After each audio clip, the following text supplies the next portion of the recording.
오늘 말씀은 우리가 한 이제 18절에서 20절 이게 세 절 말씀을 봤는데 이 말씀은 우리가 많이 들어서 알 겁니다.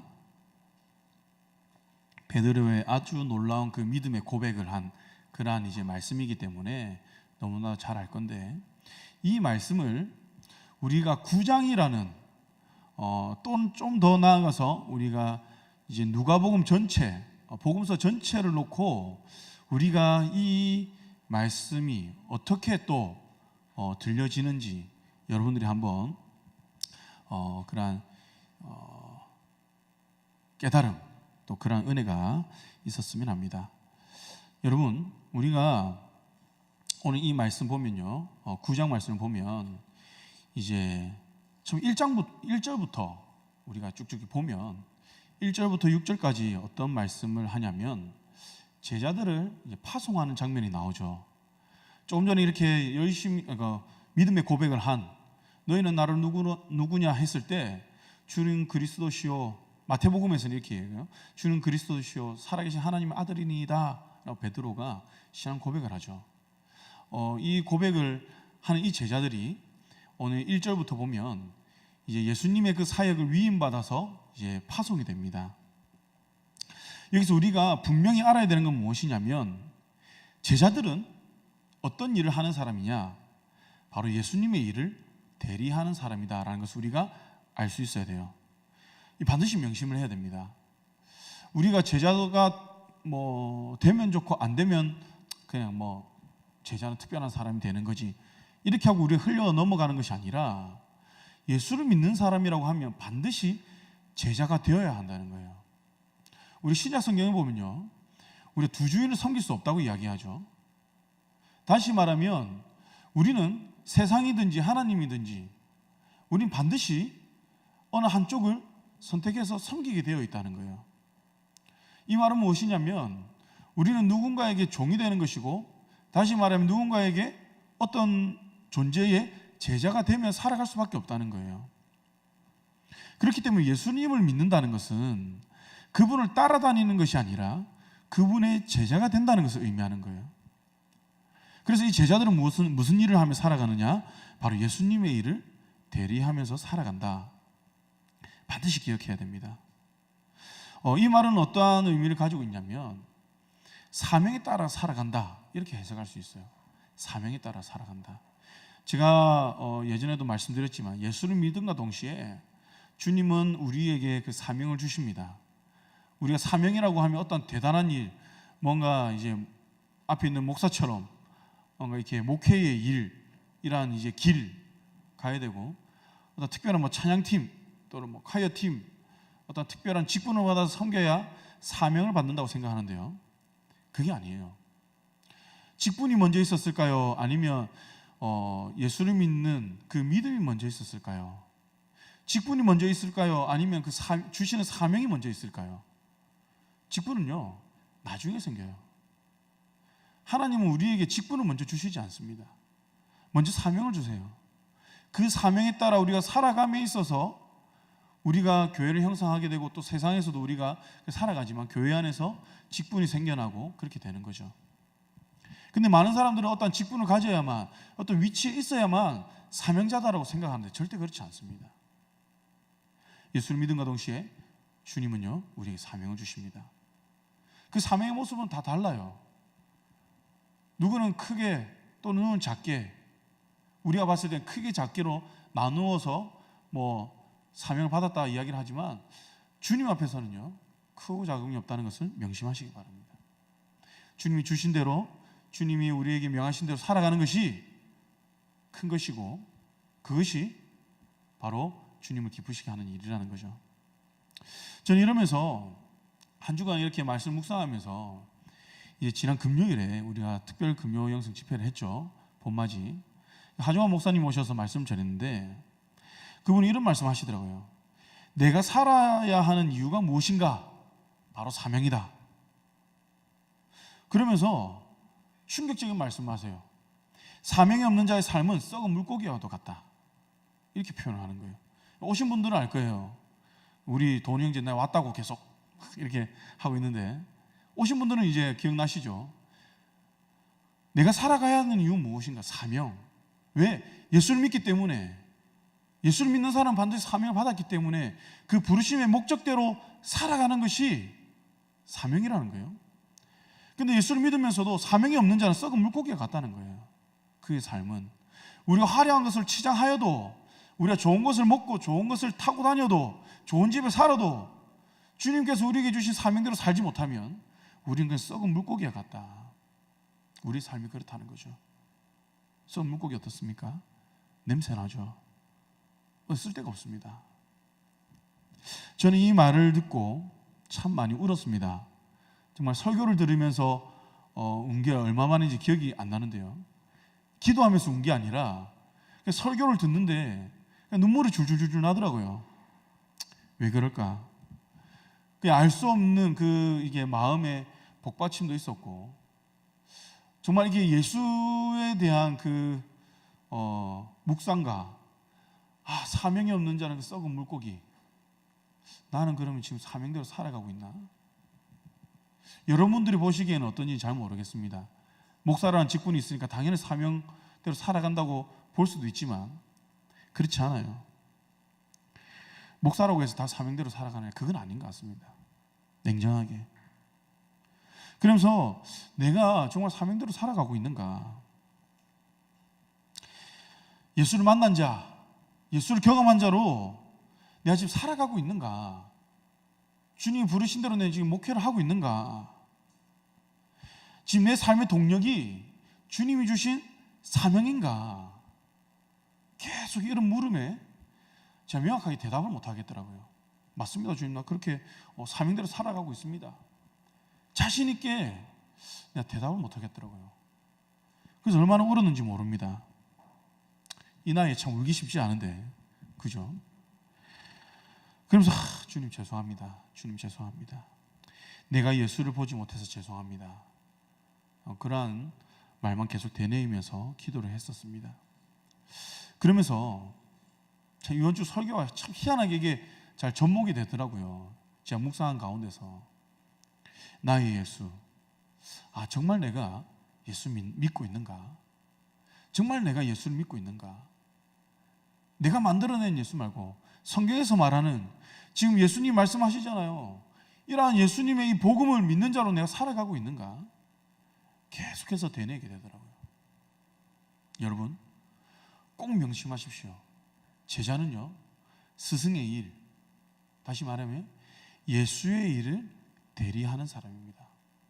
그 일을 위임받아서 이 땅을 살아가는 사람이 예수 믿는 사람이고 예수의 제자라는 거죠. 그러면 이런 질문을 할 수 있겠죠. 그럼 예수의 일이 뭔가? 예수의 일이 뭐냐면 2절에 나오죠.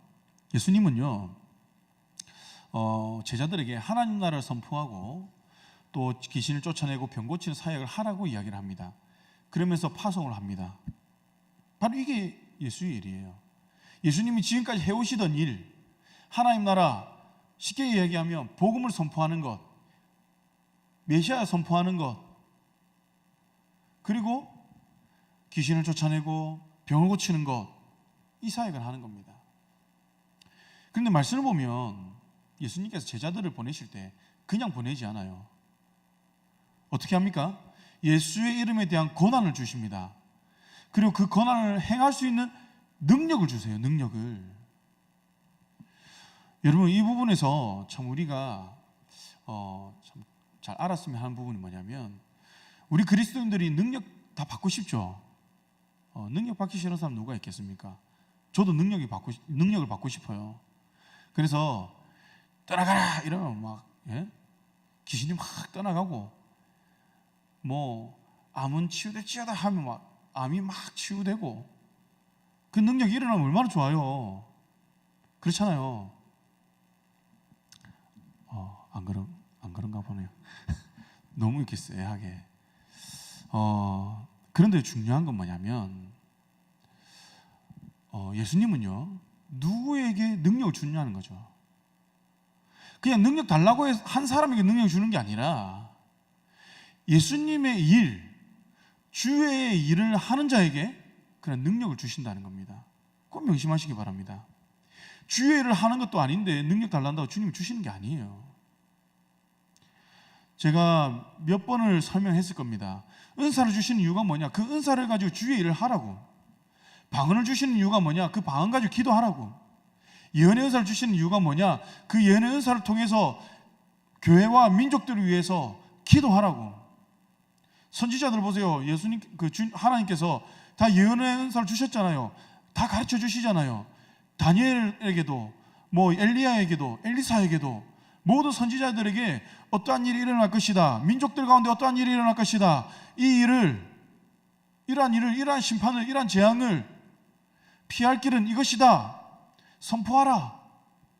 예언을 하게 하시잖아요. 그러니까 그 예언을 받은 선지자는 어떻게 해야 돼요? 그것을 그냥 떠벌리고 다녀야 되나요? 아니에요.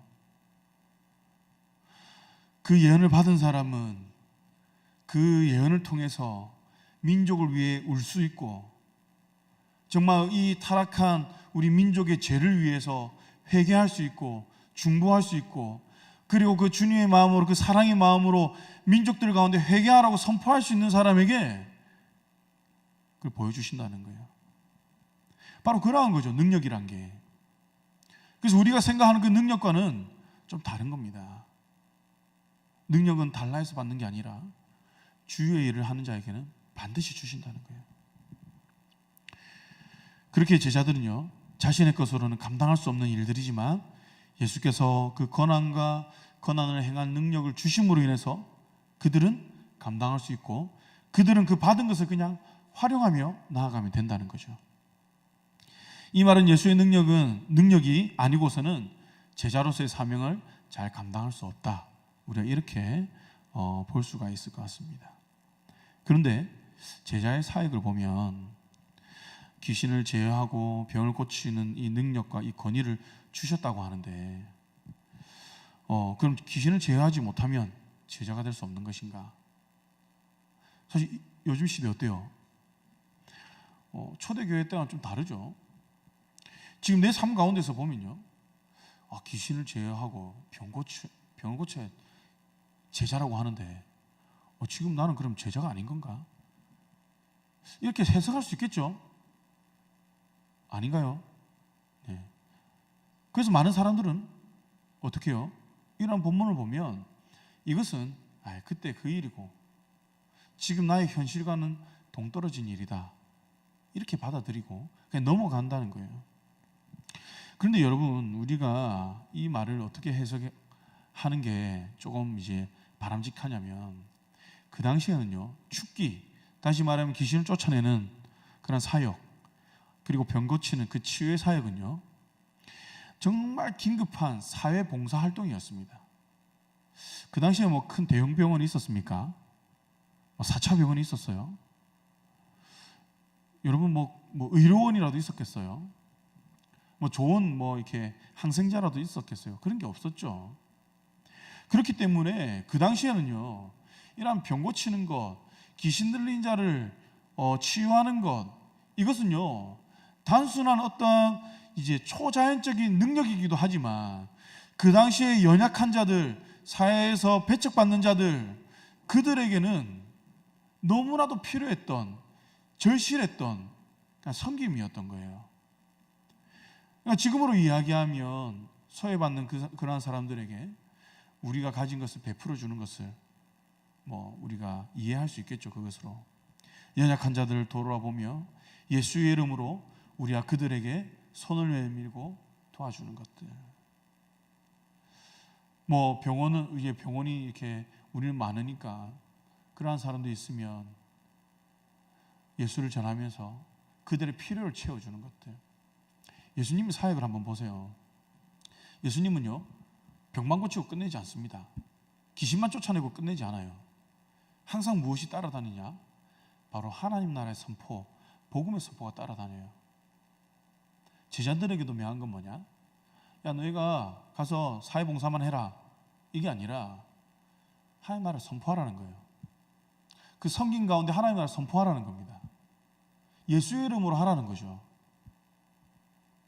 이 시대도 그렇습니다. 예수 그리스도를 믿는 사람들이라면 우리가 나만 잘 먹고 잘 살고 이게 아니라 예수의 이름을 세상에 선포하면서 그들의 피를 채워주면서 그들 정말 무엇이 필요한가? 물론 영적으로는 참 평안, 예수의 이름이 필요하지만 그들의 삶에서 무엇이 필요한가? 소외받는 계층들 많이 없는 것 같죠?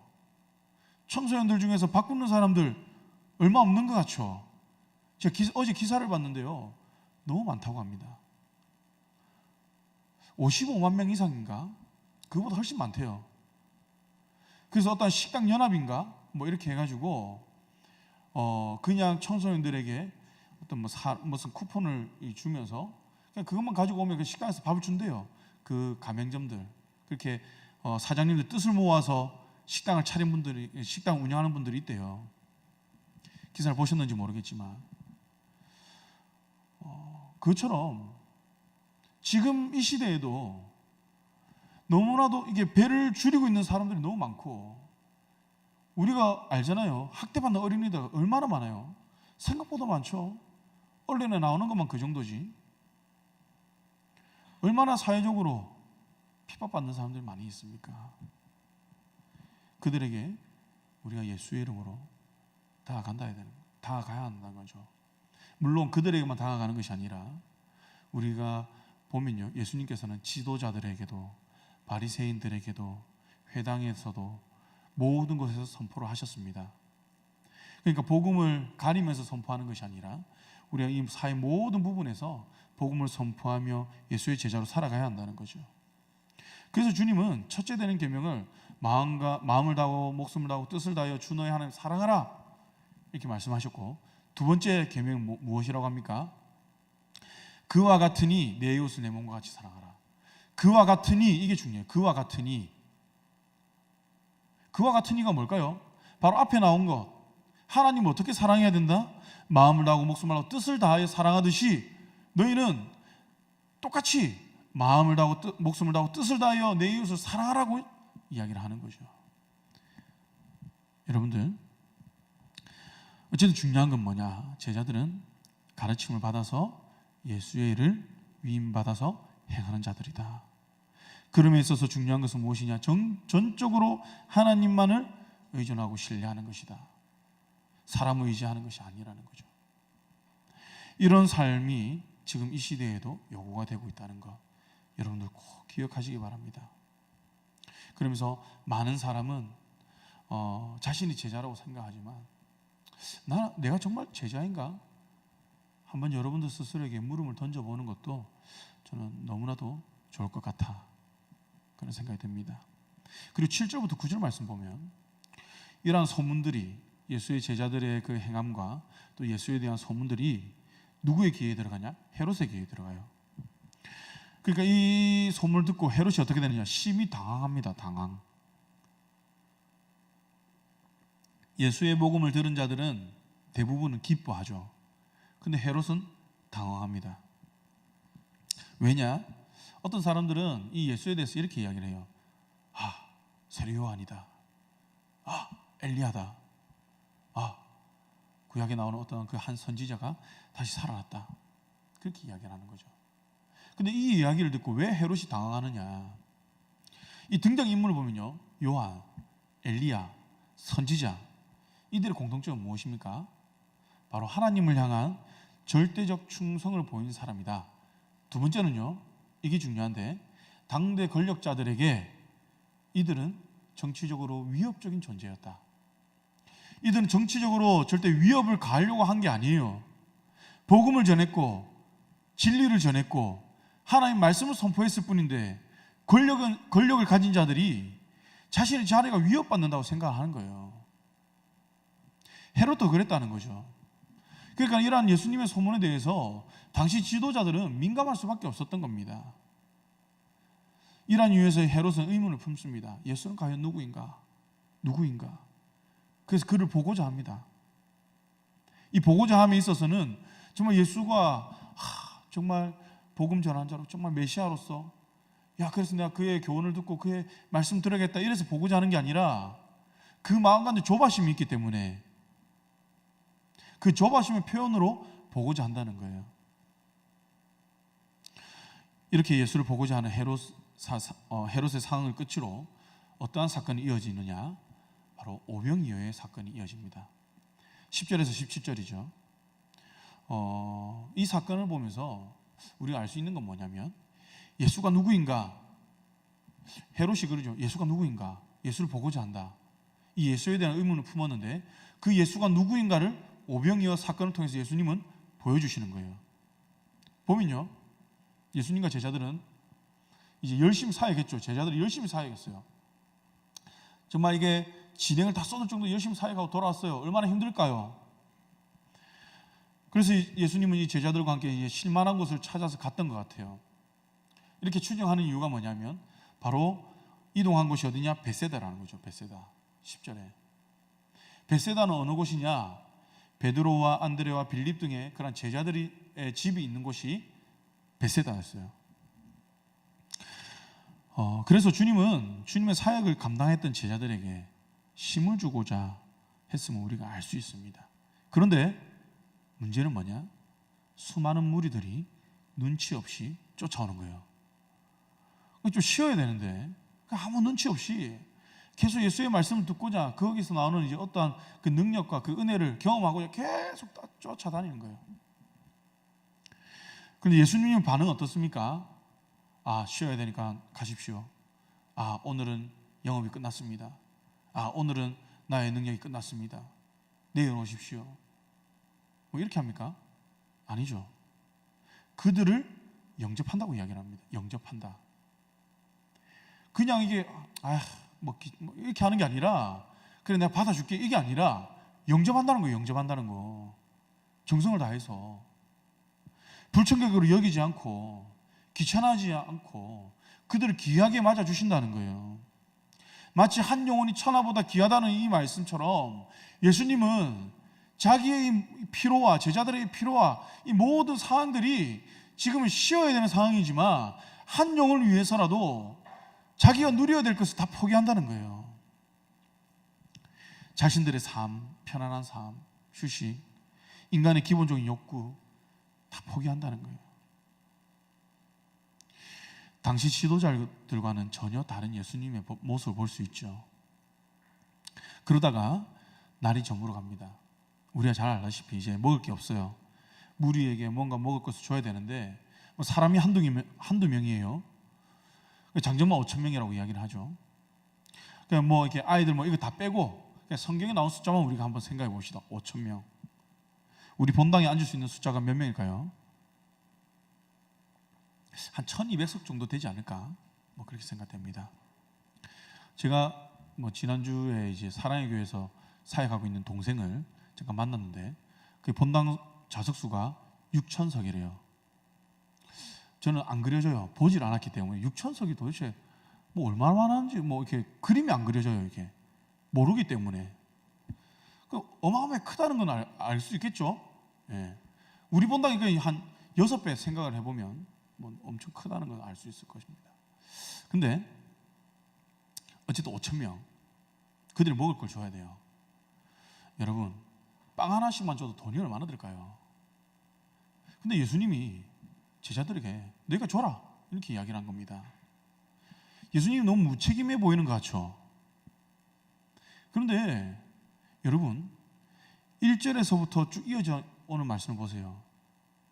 그들은 예수님께서 주시는 예수의 그 이름의 그 권위와 능력을 다 받았어요. 능력을 행했어요. 그런데 지금에 와서는 주라고 하니까 어떻게 우리가 줄 수 있습니까? 믿음이 없는 행동을 하죠. 이들은 지난 그 은혜가 어디에 갔는지 잘 모르겠습니다. 성경에 나오지 않으니까. 순간 망각했던 것 같아요. 그러니까 예수님께서 이제 떡 5개와 물고기 2마리를 가져온 그것을 보고 하늘을 우러러 축사하시고 제자들에게 자 떼어줘라 이렇게 합니다. 근데 거기에서 군말하지 않고 떼어준 그 믿음은 참 대단하다고 생각합니다. 근데 떼어주면서 계속 나오는 거예요. 이상하겠죠, 제자들도. 그때 일한 예수님의 능력이 나타납니다. 5,000명이 배부르게 먹고 남았다고 이야기를 하죠. 그런데 이와 비슷한 일이 어디에서 일어나느냐? 열왕기하 4장 42절에서 44절 말씀이 나와요. 어떤 사건이냐면 이 엘리사의 능력인데요. 이제 기부받은 보리떡 20개와 약간의 채소를 가지고 생도 100명을 먹이는 일이에요. 보리떡 20개, 약간의 채소를 가지고 100명의 은을 먹인다는 거예요. 여러분, 지금 예수님께서 행하는 이 능력을 보면서 그 당시의 사람들 무엇을 떠올렸을까요? 그 당시의 사람들은 이 말씀이 떠오르지 않았을까요? 우리는 열왕기하 말씀 전혀 기억이 나지 않지만 여러분, 유대인들은요 태어나서부터 말씀 교육을 받아요. 말씀 암송을 해요. 그리고 성년이 되기 전까지 모세오경을 다 암송해야 돼요. 그래서 우리는 성년이 되기 힘들어요. 유대인이었다면 그렇겠죠. 얼마나 고통스러웠겠어요. 모세오경 다 암송할 수 있겠어요? 그들은 그렇게 철저하게 말씀에 대한 교육을 받았기 때문에 그들은 성경 스토리가 어떻게 흘러가는지 다 알고 있었다는 거예요. 그리고 이들 중에서는 몰랐다 치더라도 이 소문이 퍼졌을 때 종교 지도자들은 알았겠죠. 이러한 일이 구약시대에 있었는데, 엘리사가 이러한 일을 행했는데 알 수 있겠죠. 그 엘리사의 일을 보면서, 그 사건을 보면서 그 종교 지도자들이나 그 사람들이 어떻게 생각했을까요? 하나님의 능력, 그리고 하나님의 그런 능력에 순종했을 때 이러한 기적이 일어나는구나. 하나님의 능력을 받은 그 선지자에게 이러한 일이 일어나는구나. 그걸 알 수 있었겠죠. 근데 오늘 예수님이 그보다 더한 일을 하고 계신 거죠. 그러면서 이 제자들은 무엇을 느꼈을까? 당시 사람들은 그렇게 생각했습니다. 종교 지도자들은 예수님이 이단 사상을 가르친다, 또 바알세불의 그 힘을 입어서 귀신을 내어 쫓는다, 이렇게 이야기를 하는데, 또 그렇게 생각하고 있는데, 여러분, 이 사건을 통해서 이분이 메시아임이 증명되어져 가고 있는 거예요. 바로 하나님의 말씀에 따른 기적임을 그들은 알고 있는 거죠. 여러분, 헤롯의 궁금증이 이 오병이어 사건으로 해결이 됩니다. 예수가 누구인가? 바로 하나님의 아들이다. 하나님의 능력 받은 자다. 이단 사상을 전하는 게 아니라, 잘못된 신앙을 전파하는 게 아니라, 바알세불의 힘을 입은 자가 아니라, 이분이 메시아이구나, 하나님의 아들이구나, 그것이 선포되어지는 거예요. 그리고 이들 옆에서 지켜보는 제자들은 어떻겠습니까? 예수님 그리스도이시구나, 하나님의 아들이시구나, 그들 안에서 증명이 되어지겠죠. 이러한 기적이 있고 18절에서 45절을 보니 예수님께서 따로 기도하러 가십니다. 그리고 그때 제자들이 주님과 함께 있었는데, 주님이 제자들에게 이렇게 물어봐요. 무리가 나를 누구로 아느냐? 무리가 나를 누구로 아느냐? 그러니까 제자들이 이렇게 이야기하죠. 세례 요한이다, 엘리야다, 이 선지자 중에 한 사람이 살아났다, 이렇게 이야기를 합니다. 그런데 예수님 중요한 질문을 하죠. 너희는 나를 누구로 아느냐? 너희는 나를 누구로 아느냐? 이 질문에 여러분들은 어떻게 대답하겠습니까? 정답은 나와 있죠. 베드로가 말합니다. 하나님의 그리스도이시니이다.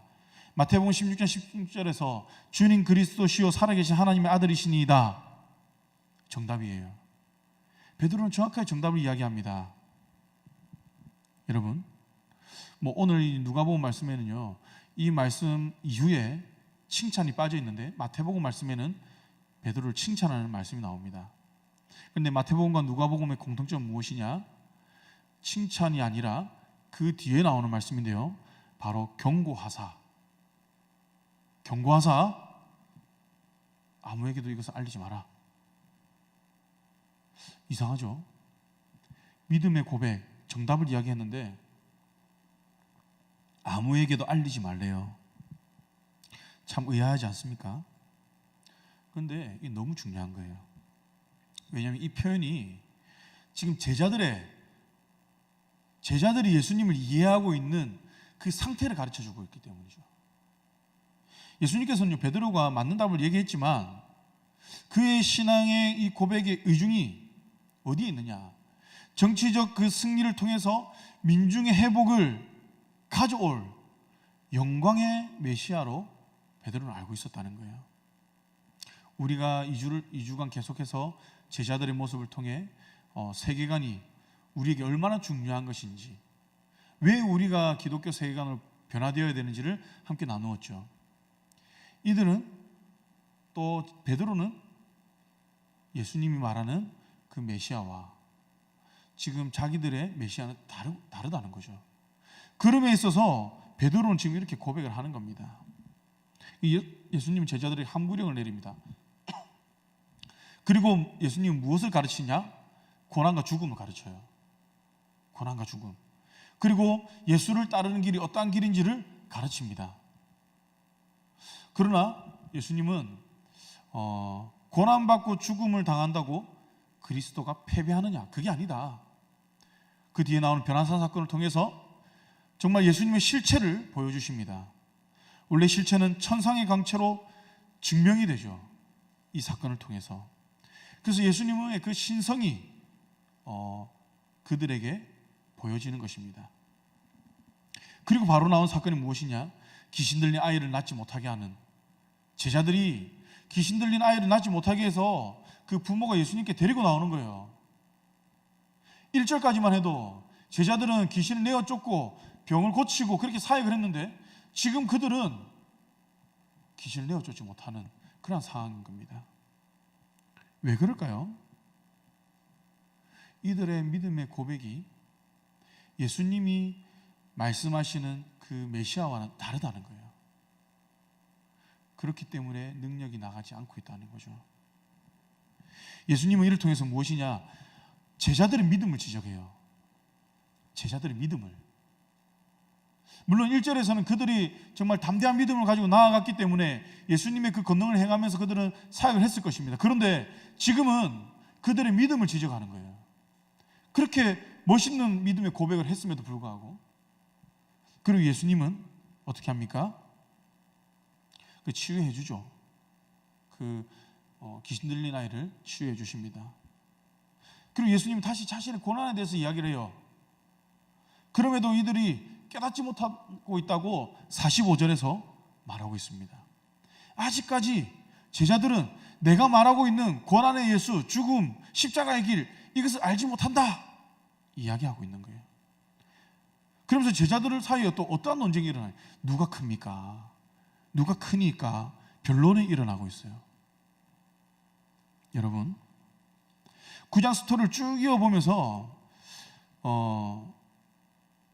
뭔가 예수님이 말하는 나와 제자들이 믿고 있는 예수가 뭔가 핀트가 안 맞다는 생각이 들지 않습니까?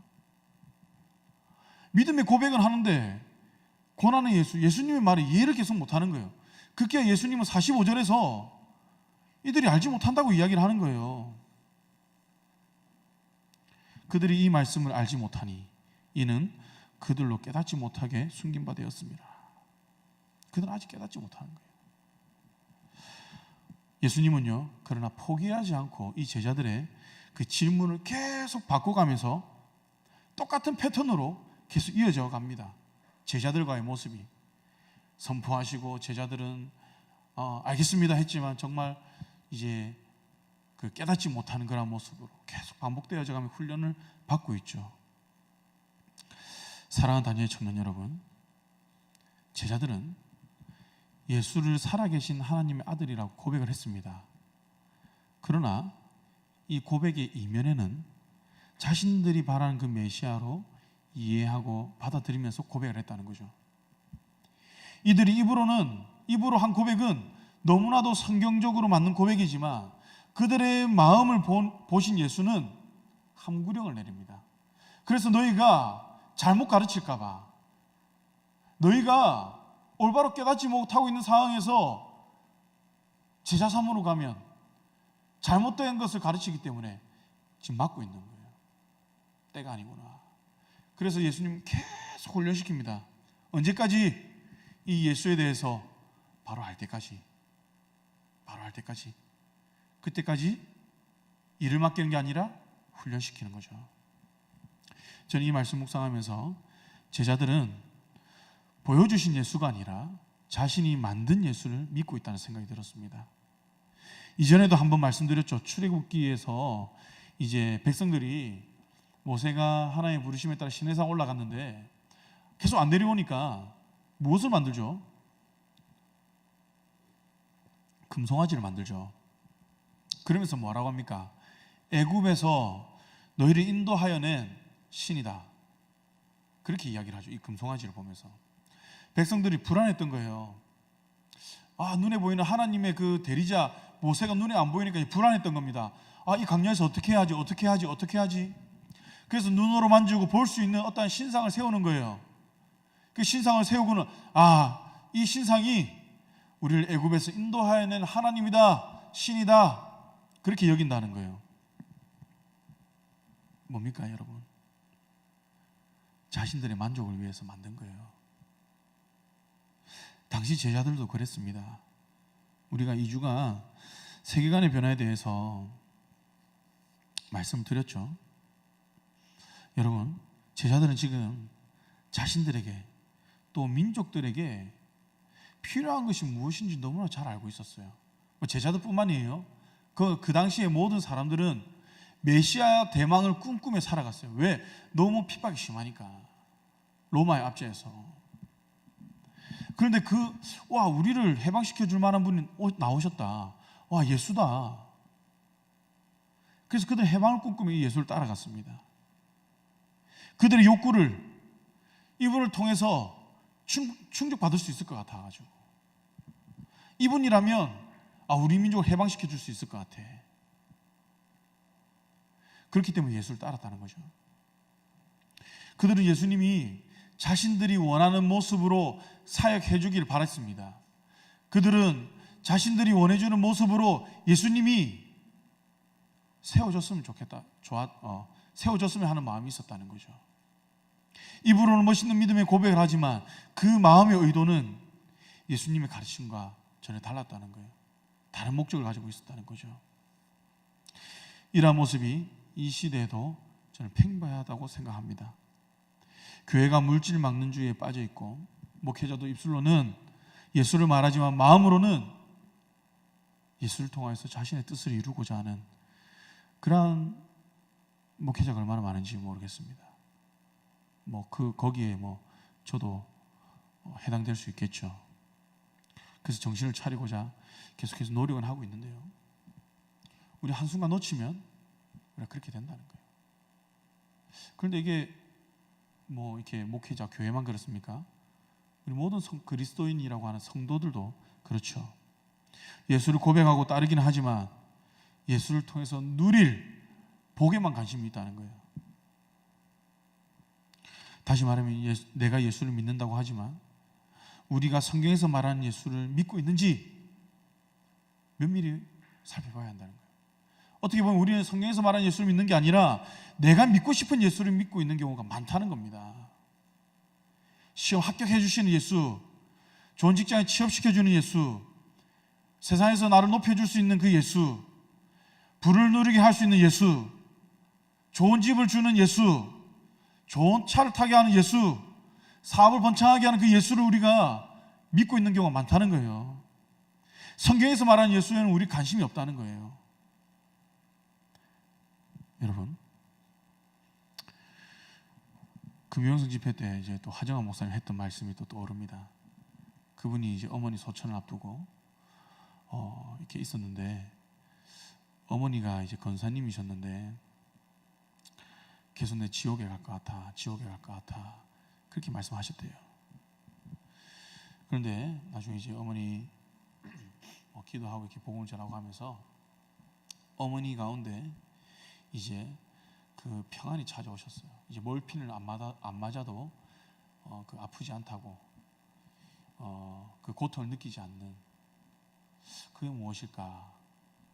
이 어머니 가운데 성령이 임하니 이전에 몰핀을 맞지 않으면 너무 고통스러워하시던 그분이 맑은 정신으로 돌아오면 나 지옥 가겠다고 하는 그분이 정말 예수의 그 성령의 임재를 경험하고 나니까 몰핀을 맞지 않아도 그 고통을 느끼지 않고 이제 그 지옥 가겠다는 말이 끊어졌다는 거예요. 그러면서 이런 말씀을 하시는 거예요. 오래 사는 것이 축복이 아니라 예수로 인하여 평안을 누리는 것이 축복이다. 여러분들은 예수를 믿으면서 내가 받는 축복이 뭐라고 생각하십니까? 내가 누릴 수 있는 축복이 무엇이라고 생각해요? 저는 정말 우리 청년들이 바른 신앙을 가지고 예수를 잘 믿었으면 좋겠어요. 성경에서 말하는 예수를 믿었으면 좋겠어요. 저 역시도요. 그래서 저는 참 이 자리에 서는 게 두렵기도 합니다. 아직. 왜냐하면 내가 기도하지 않고 내가 말씀 보지 않고 내가 예수를 똑바로 믿지 않으면 말씀에 나오듯이 주님이 바리새인들에게 그렇게 이야기하죠. 스스로 맹인이 되어 맹인을 인도한다. 내가 맹인이 되어서 여러분들을 그 구덩이로 인도하는 그런 사람이 될 수 있기 때문에 사실 두렵기는 합니다. 이 자리가. 그런데 얼마 전에 이렇게 얼마 전은 아니죠. 몇 개월 전이니까 아내한테 그런 말을 했어요. 야, 그래도 내가 이 목사로서 하나님께서 세워주신 것이 참 축복인 것 같아. 왜냐하면 내가 여러분들에게 한번 말씀드린 것 같은데 목사가 아니었다면 내가 지금 이렇게까지 예수를 믿고 있을까? 제가 이제 거제도에서 일을 할 때 그때의 신앙으로 보면 절대 이렇게 될 수가 없어요. 이렇게 확신을 가질 수가 없어요. 세상으로 아마 나가지 않았을까. 그래서 저는 참 축복이구나 그런 생각을 많이 했습니다. 여러분들 때문에 어떻게든 저도 힘들 때가 있죠. 감정적으로 힘들 때도 있고 성경 읽기 싫을 때도 있죠. 미안하지만 왜냐하면 성경 읽으면 계속 재밌는 이야기 나옵니까? 심판 이야기 나오고 계속 찔리는 이야기 나오는데 읽는 게 힘들 때도 있어요. 지칠 때도 있고. 그런데 이 자리에 서야 되니까 내가 정신 차려야 되니까 내가 맹인이 되면 안 되니까 애쓰는 게 분명히 있다는 거예요. 그걸 보면서 정말 축복이구나. 그래서 여러분 우리 예수를 잘 믿었으면 좋겠어요. 이 말씀 맺는데요. 정말 예수 잘 믿었으면 좋겠어요. 나 예수가 살아계신지 모르겠다. 몰라도 괜찮습니다. 모른다고 살아계시지 않은 게 아니기 때문에 모르면 그 예수를 알고자 찾으시기 바랍니다. 분명히 살아계시고 찾는 자를 만나주시기 때문에 만날 수 있습니다. 여러분, 사람들이 말하는 예수를 믿지 마십시오. 내가 원하는 예수를 믿지 마십시오. 나를 위한 예수를 믿지 마세요. 바로 성경에서 말하는 예수를 알고자 힘쓰시기 바랍니다. 그럼 성경에서 나오는 예수를 우리가 어떻게 믿을 수 있을까요? 성경 알아야죠. 성경을 모르고 어떻게 예수를 믿겠어요? 지금 나의 상황은 주님께서 너무 잘 아십니다. 그러니까 내가 할 일은 무엇이냐? 주님, 알겠습니다. 성경에서 말하는 예수가 누구인지 알고자 지금부터 내가 힘을 써보겠습니다. 그러면서 말씀에 관심을 가지고 말씀을 읽고 그 말씀을 붙들고 기도하고 그러면서 하나님 앞에서 내가 정직하게 서려고 노력할 때에 주님은요 반드시 여러분들을 만나주십니다. 그리고 참 제자의 삶을 여러분들 하여금 살아가게 하시는 거죠. 비전에 대한 고민도 많으시죠. Q&A 하면서도 했지만 그 비전이 그냥 이루어지는 게 아니에요. 그리고 그 비전을 깨닫는 것도 그냥 깨달아지는 게 아니에요. 예수를 알 때, 예수를 알아갈 때 주님께서는 여러분 각자 마음 가운데 뜻을 정하게 하시고 그 길을 행하게 하시고 그 길 가운데 인도하시는 것을 반드시 경험하게 될 것입니다. 그렇기 때문에 우리는 기도하면서 힘을 내었으면 좋겠어요. 코로나 때문에 뭐 지친데 이제 코로나 이야기 너무 지겹지 않으세요? 왜 설교 때마다 뭐 어떤 집회 때마다 코로나 이야기 그거 자체가 이제 스트레스가 되는 것 같아요. 그것 때문에 지쳐있다. 이제 그게 이제 이제 내 스스로 허용하지 마시고 다시 힘을 내봅시다. 힘을 내어서 성경이 말하는 예수를 우리가 같이 알아가고 또 이 예수를 알아감으로써 이 시대에 나에게 주시는 그 하나님의 뜻을 깨닫고 우리가 주님의 참 제자로 살아갔으면 좋겠습니다. 이제 우리 찬양하며 기도할 건데요.